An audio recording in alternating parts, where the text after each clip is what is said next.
Pay attention to the girl looking straight into the camera. To most people, Annette Craver looks like a regular teenage girl, but something isn't quite right. Her mother, Mary Rose, noticed that her daughter wasn't the same since she returned from a recent trip to California. What she doesn't know is that, while over there, her innocent daughter tied the knot with a serial killer. In 1983, 43-year-old Felix Vale, a cult leader, manipulator, and serial killer, married 17-year-old Annette Craver, putting her entire being under his control. There was nothing in her eyes. There was no personality there. It was like a zombie. But the teenager still had enough sense in her to try to overcome her tyrannical husband. She said, "I'm leaving, Felix. I want a divorce.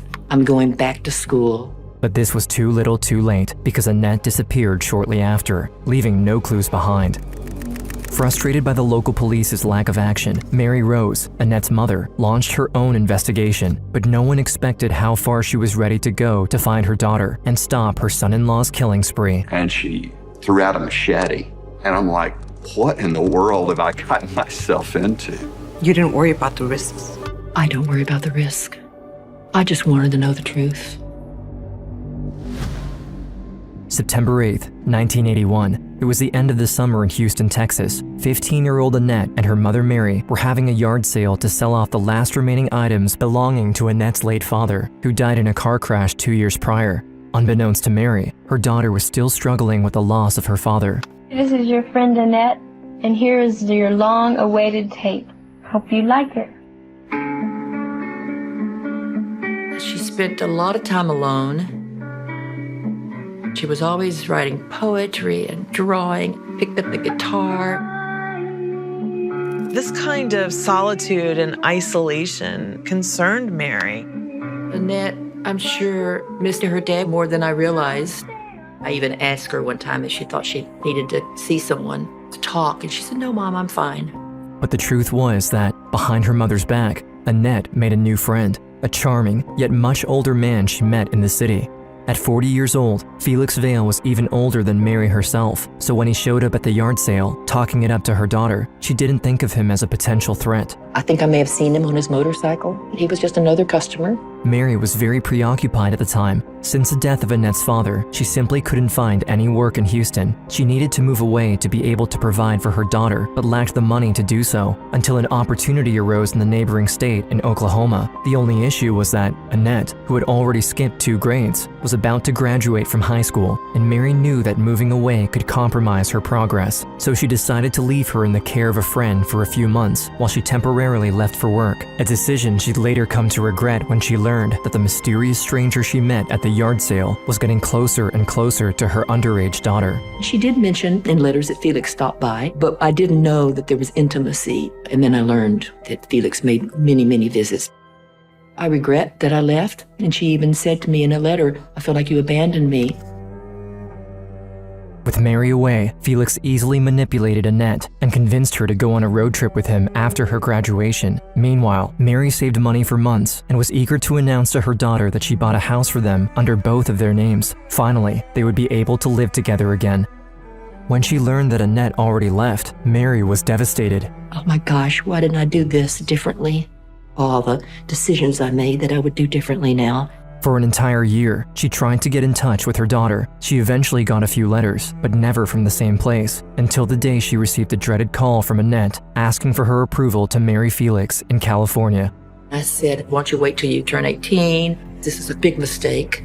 She said, "I love you, Mom, and we'll go to Mexico and get married." Fearing that saying no would push her daughter away, Mary had to make a choice, another difficult decision that still haunts her to this day. I don't want to estrange her from me. And I trusted her, and I didn't know he was a bad guy. So I fell for it.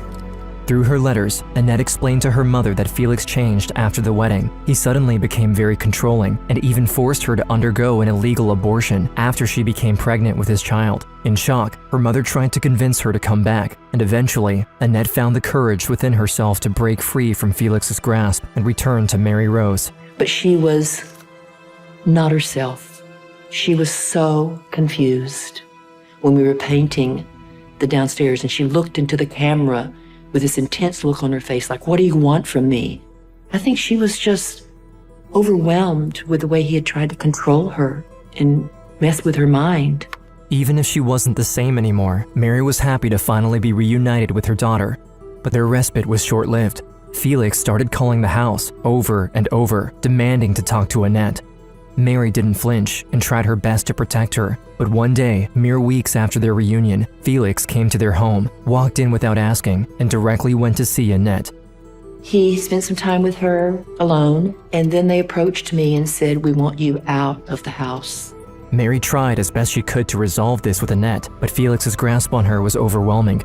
Forced to leave her daughter behind a second time, Mary Rose renounced her half of the house, packed her bags, and moved to California. Soon after, Annette turned 18 and cashed in the inheritance left by her late father. She then allegedly proceeded to move all of her money into Felix's accounts and deeded her house to his name. Upon learning of this, Mary immediately called Felix. And what he told me was that he had put her on a bus and that she was going to Mexico. I hung up and called the police and filed a missing persons report. Without any evidence or anything to look into, the police went to Felix. But unfortunately for Mary, he put them under the same kind of spell that charmed her daughter 3 years prior. They believed Felix. He convinced them that she had left on her own. After I wrote to the DA, they didn't respond, so... Since the authorities refused to look into her disappearance, Mary hung on to the only thing she had left, hope. Yes, I wanted to believe she was alive. I waited and waited. I sat by the phone and I kept waiting for a call. Christmas, her birthday, my birthday, Mother's Day.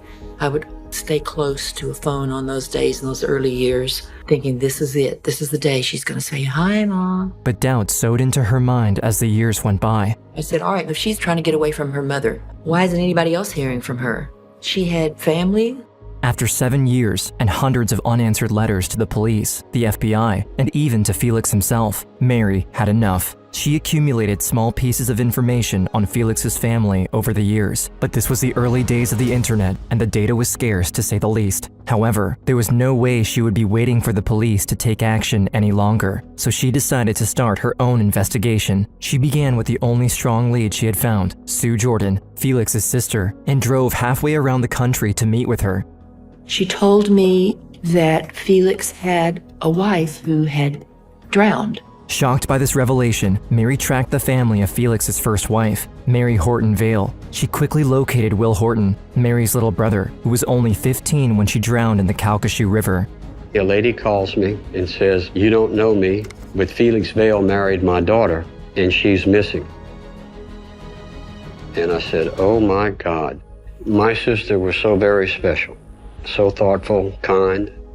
Mary Rose couldn't help but feel for Will Horton, who only had good things to say about his sister, but he couldn't say the same for his brother-in-law. On the contrary, his entire family resented him. What was it like when you met with Will Horton? Did he think that his brother-in-law had killed his sister? Oh, yes. Oh, yes. And so did his parents. And they felt helpless.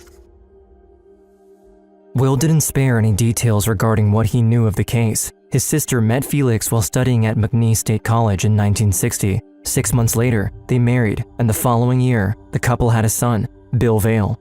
My sister radiated over that baby. This was part of the dream. You go to school, you go to college, and you have a family. But after the birth of Bill, things changed in the Vale household. In a similar manner to Felix's treatment of Annette after their wedding, he began to exert more and more control over Mary's life. He even went as far as to tell her that he resented having a child and that there would be consequences if she ever became pregnant again. When she did the following year, Felix exploded in a fit of rage. Before he could hurt her, Mary ran back to her parents with her son. She had thoughts of leaving Felix. That's why she was there, talking to my mom. My mom suggested that she go back and try to work things out, and then they would have another conversation. But she died before there was another conversation. According to the authorities at the time, Felix and Mary left their son in the care of Mary's mother before heading out to fish on a friend's boat. There, Felix saw a tree stump emerging from the water and quickly maneuvered around it. After the sudden turn, Mary allegedly fell overboard. Felix then stated that he jumped in the water to look for his wife, before coming back to the shore to alert the police. From the get-go, they were suspicious of him because, to get back to the shore, he had to pass by multiple other boats, a few docks, and even a fully staffed ice house, so they arrested Felix on the spot. 2 days later, Mary's body was recovered from the river. To everyone present, the evidence clearly pointed to murder. Her mouth was gagged with a scarf. The back of her head showed a large, open wound, as if she had been hit with a bludgeoning weapon, and the sleeves of her college sweater were covered in blood. But to the surprise of everybody present and the detectives involved, the coroner had a different opinion, one that completely cleared Felix's name and immediately ended the investigation. He was absolutely a suspect in her death. But he was released 3 days later. Why? The coroner, at the time, ruled that the death was an accidental drowning. As a prosecutor, how do I prosecute a murder case when the coroner says it's not a murder? So they really had to let him go. It destroyed my mother. It left a hole in me I have still today. The revelation that, just like herself, Mary's mother had been left hanging by the authorities enraged Mary Rose. Now, not only was she seeking justice for Annette, but also for Mary Horton. I never let go of hope that maybe, somebody would believe what I knew to be true. But there was no way around it. She needed concrete evidence if she ever wished to be heard by the authorities. When she shared these concerns with Mary's brother, he confided something in her. Since 1975, he has received many calls from people looking for a young woman named Sharon Hensley, Felix's next girlfriend, who also disappeared under mysterious circumstances. Her mother called for years, wondering if anyone had seen Sharon. When she told me that, my ears perked up. I thought, oh my gosh, now I've got something to work with. Once again, Mary Rose needed to hit the road to continue her investigation. This time, she headed to Bismarck, North Dakota, to meet with Brian Hensley, Sharon's brother. My fondest memories of my sister Sharon are just sunshine and beads, and a lot of people describe her as a free spirit. That was the kind of personality that permeated the late 60s in America. And since the death of his wife, Felix too adopted the hippie lifestyle. He became a wandering preacher, the head of his own personal cult. It was around this time that he met 21-year-old Sharon Hensley out on her first trip to California. He had a way with women and just a silver tongue. I think he said exactly what she wanted to hear. They were living from vineyard to vineyard, living on grapes and kind of freewheeling around. After joining the cult of the Holy Order of Mans for a short period of time, the couple's journey took a sour turn. Felix's drug use was becoming more frequent, along with his violent and controlling behavior toward Sharon. At that point, I believe she was with him out of fear. She didn't know how to get out of the situation. After visiting her family one last time before heading out to South America with Felix, Sharon called her mother to say goodbye. Felix was probably right next to her, listening to every word she said, but her mother knew, from her voice only, that her daughter was in danger. When my mom got off the phone, she told my dad, "Sharon's in deep trouble. She's crying out for help." But nothing came out of it. The next communication they received was a letter from Felix, claiming Sharon left him to travel to Australia on a boat with some strangers they met in Florida. Obviously, the Hensleys weren't duped, but with zero evidence to go forth, they filled a missing person report, and the police didn't look into it for over a year. The letter that we received from Felix was just bizarre. I remember plainly, clearly, just like, oh my God, this is such BS. This wasn't until an old arrest report concerning Felix and Sharon resurfaced. Unbeknownst to the family of Mary Horton, Felix took their son Bill with him when he first left for California. From then on, Bill was forced to follow his strung-out father everywhere he went. For years, his son endured his daily abuse and mistreatment until the age of 8, when he ran away to seek any help he could find. So Bill went no shoes, no socks to the police station and said, "My daddy's making me smoke marijuana and he'd take LSD, and I want to go home." This led to the arrest of both Felix and Sharon for child endangerment. Mary Rose thought that paying a visit to the now adult Bill could provide her with more clues regarding his father's whereabouts, so she packed her things once again and left for Kansas to meet with Bill and his family. Bill Vale was very open. He was very kind to me, compassionate. He was a good man. And I realized he was petrified of his dad. Bill was initially reluctant to share too much information regarding his father. He wanted to help Mary Rose, but needed Felix to stay away from his wife and children. But Bill was ready to take that risk if it meant he could finally get justice for his mother. What he ended up revealing to Mary on that day confirmed all of her fears. When he was 8, just before he went to the police for help, he overheard a conversation between Sharon and Felix. He told her that he had murdered my mother. And I heard the girlfriend saying, "Oh, I know you must just feel responsible for it. You know, you just feel responsible." He said, "No, you don't understand. I really did kill her." Following Felix and Sharon's arrest, Bill had to testify against his own father. 3 months later, the pair was released and continued to travel together. His son was then adopted by his grandparents, but the fear he had toward his father lingered. He couldn't help but think that Felix would eventually come back. When he did 5 years later, he claimed it was only to see his son. But one detail bothered Bill: Sharon wasn't with him. When I was about 13, he said she would never bother anyone ever again. And I knew what that meant. There was nothing I could do with his information. I just remember being so angry again that he had told me this, and there was not a soul I could tell about it.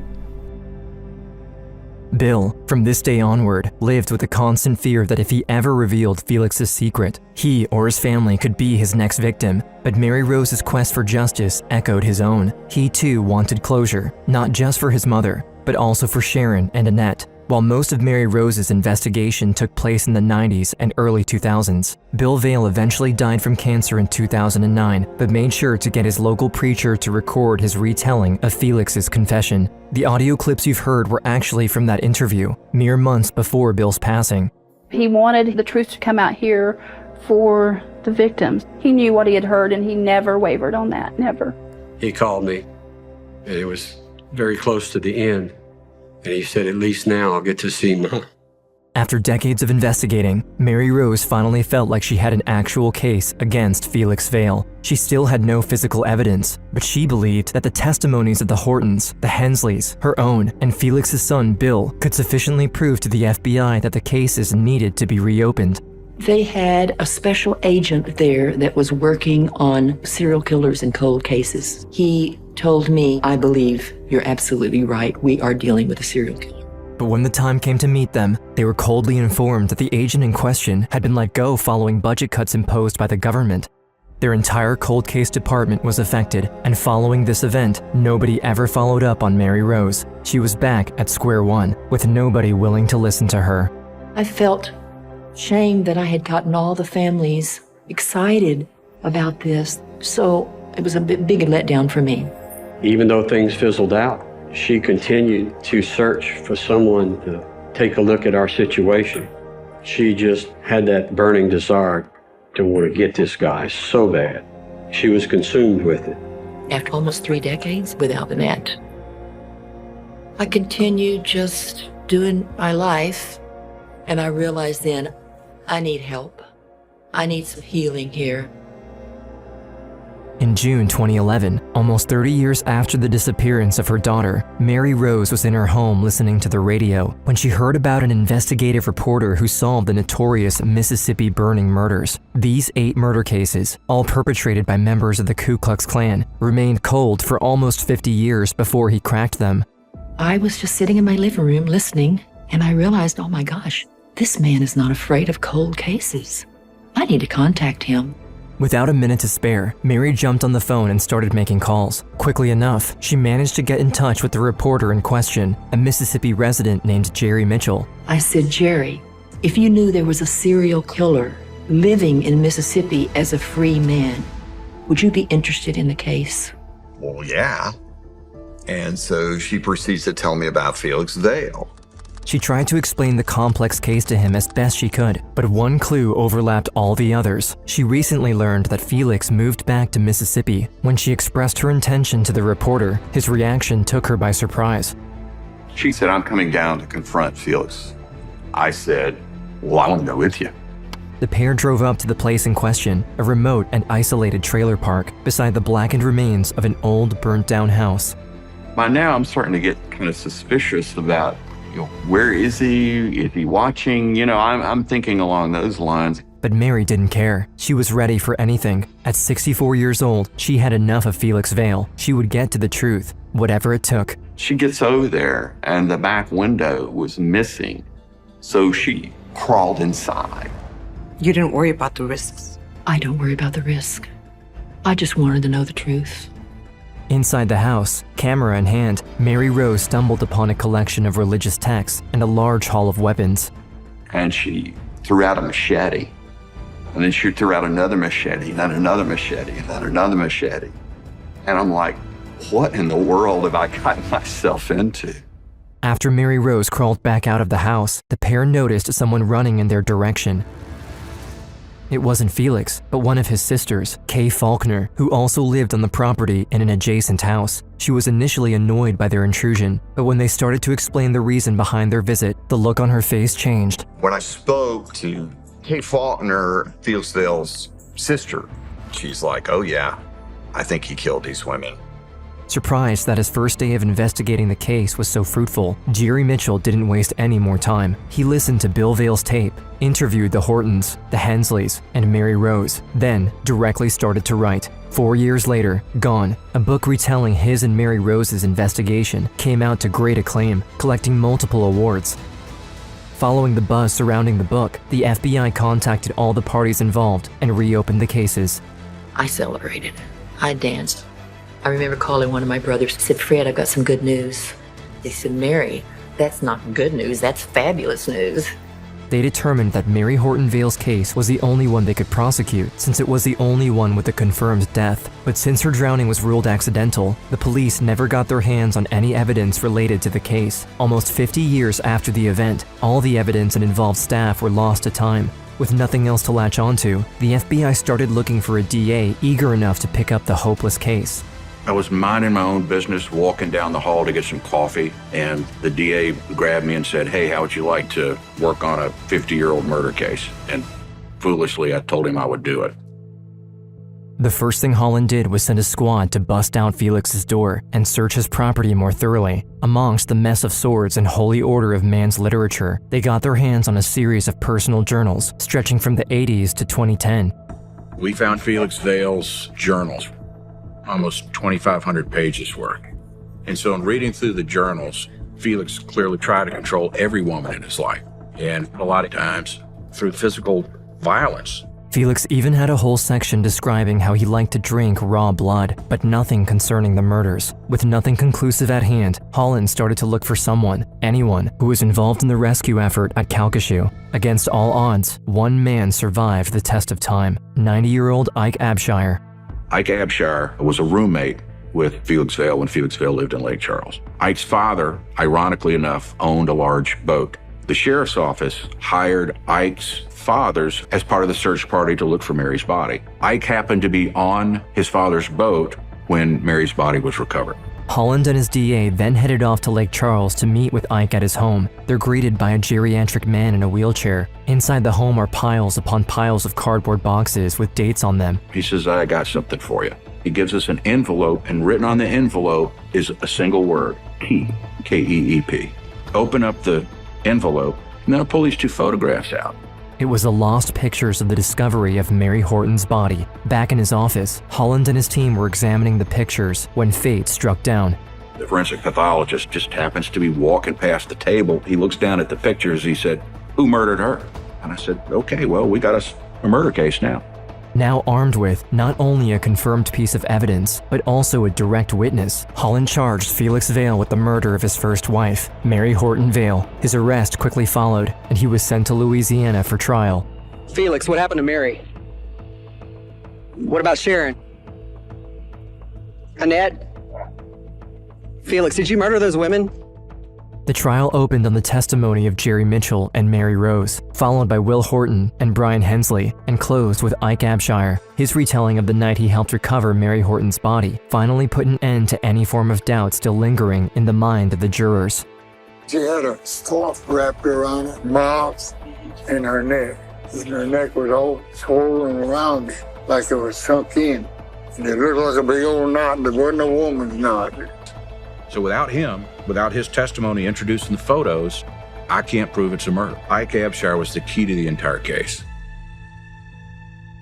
3 months after his testimony, Ike Abshire died of old age, but the truth he was bearing shined through the procedures. In 2016, after only 10 minutes of deliberation, Felix Vail was finally convicted of Mary Horton's murder and sentenced to life. Mary was sitting next to me, and Brian was sitting next to Mary, and we were holding hands. We've become a family. The best part of this whole ordeal was getting to meet Mary Rose and getting to meet Will. And when they said guilty, it really no words to describe it. It just felt so good. Finally, mission accomplished. Sadly, the disappearance of Annette was left unaccounted for, but more verdicts wouldn't have added much to Vail's sentence. In the eyes of Mary Rose, truth prevailed nonetheless. The most important thing for me was that he would be convicted of murder, whether it was just for Mary Horton or all 3 women, and that he would serve the rest of his life in prison. This was it. He was never going to get out of jail. And for Sharon, her brother Ryan finally got some form of closure.